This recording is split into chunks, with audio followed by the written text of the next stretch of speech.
Okay, so today we're going to work on our tag, our graffiti tag. So last time when you were in here, you wrote out your name. It could have been nicknames, favorite sports team, whatever you decided. You want to make sure the letters are thick. Okay, I'd like to see overlapping, and it could be as much as this, but it could also be where the letters don't necessarily overlap, but yet the back, when you do the shadows, that overlaps, so that would work. And then you'll erase your pencil lines. I added this kind of curvy design around the outside. I'll have a sheet which gives you a bunch of ideas for that. And then the Sharpie. So with the Sharpie, I like to do the letters first with Sharpie, then I erased all my messy lines. And then when I did the shadow, my shadows are all on the left-hand side, okay, or the bottom.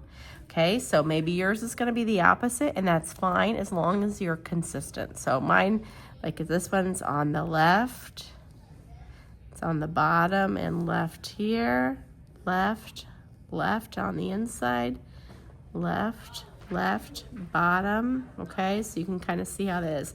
And then I have one more space down here I still have to color, and just remember, we're not using the tip of our marker, we're using the side of our marker so that it colors nicely without ruining the nice tip, okay? And really, really take your time doing that. And then next you're gonna use colored pencils, and I've already started with using mine. I like to use 3 colors, but I'm okay if you choose to use 2 colors. Sorry, grab 2 of the greens. So what I did first was I started with this green here at the top, and I pressed kind of a medium, and then I went down to about here with the green. Then I kind of went back up to this top part of the green and pressed a little bit harder, okay? When you press harder, you have to be careful because sometimes you get a waxy finish, and that is okay. Then next, I went to this part where this turquoise is, and I'm gonna color it using a medium tone here, a medium pressure, I should say. And then I'm going to overlap it with the green a little bit, still pressing with that medium pressure.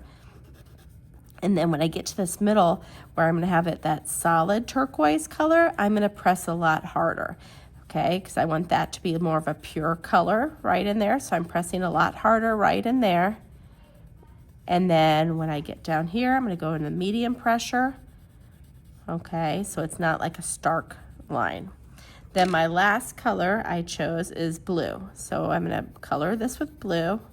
And notice this takes time. This is not something I want you to rush. It's not a race to see who finishes first. I really want you to work on this colored pencil technique, overlapping and blending colors, and areas that you want to be a solid color, like the pure color, you're gonna press a little harder, okay? So then I'm gonna go over this where it's overlapping the two, pressing medium, still pressing medium here, and then I am gonna go a little bit harder down here at the bottom where I want it to be more of that pure blue. And then I'm gonna go over here and kind of a medium pressure and overlap. Okay, so this is a couple overlap that I've overlapped to give it that look.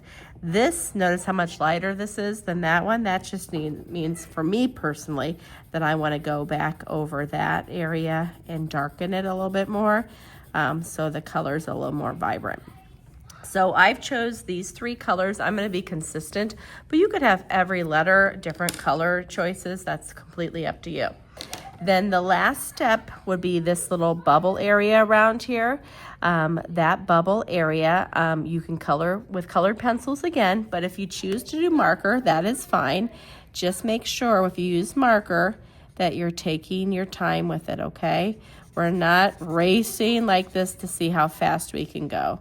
I want to be the color, if you use this, to be nice and vibrant and bold, and to really color in those spaces so it stands out, okay? And notice I am kind of using the side of the marker too. That's going to keep the color a lot more saturated and pure, and it's going to really make it stand out. And then when you're finished, please make sure you hear that click of the markers and turn it in. And then I can leave this little space around here, leave it white, or if you want to color that, you can totally do that. So that's what we'll be working on today.